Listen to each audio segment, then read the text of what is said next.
আমার কাছে মনে হয় যে আওয়ামী লীগের আর সে নামার মতো অবস্থা নাই। তারা এখন গুপ্ত নাশকতা ছাড়া তাদের আর অন্য কোনো রাজনৈতিকভাবে বাংলাদেশের জনগণকে ফেস করার কোনো ধরনের হিম্মত নাই। তারা আমাদেরকে একটা ভয় দেখানোর চেষ্টা করছে।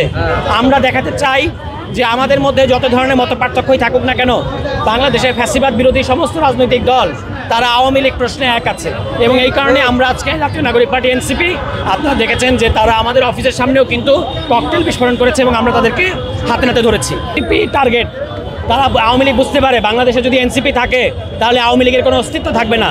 এই জন্য তারা বারবার এনসিপিকে টার্গেট করে এবং এনসিপির অফিসের সামনে ককটেল বিস্ফোরণ করে। কিন্তু এতে আমরা মোটেও ভীত নই, আওয়ামী লীগকে কড়া জবাব দেওয়া হবে।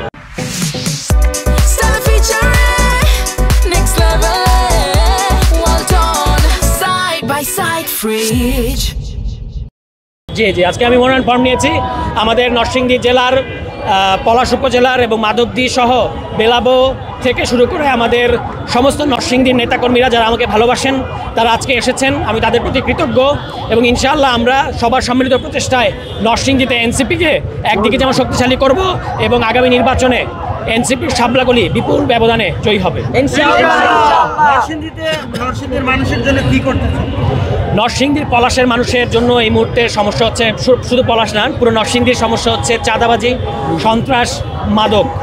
বাংলাদেশের মানুষ, নরসিংদীর মানুষ এগুলো থেকে মুক্তি চায় এবং এই কারণে আমরা চাই যে নরসিংদীতে এমন একটা জনপ্রতিনিধি আসুক, এমন জনপ্রতিনিধিরা আসুক নরসিংদী 1, নরসিংদী 2, নরসিংদী 2, 3, 4, 5 প্রত্যেকটা আসনে, যারা এই মাদকের বিরুদ্ধে, সন্ত্রাসের বিরুদ্ধে এবং চাঁদাবাজির বিরুদ্ধে একটা শক্ত অবস্থান নিতে পারবে। আমরা বলেছি যে যদি আমরা জনগণের ভোটে জয়ী হতে পারি তাহলে নরসিংদীতে চাঁদাবাজের কিংবা মাদক ব্যবসায়ীর কিংবা যারা লুটতরাজ করে তাদের কোনো সন্ত্রাসী যারা খুনোখুনি করে রাজত্বে পরিণত করেছে আমাদের নরসিংদীকে, পলাশকে যারা লাশে পরিণত করেছে, তাদের আসলে কোনো স্থান হবে না।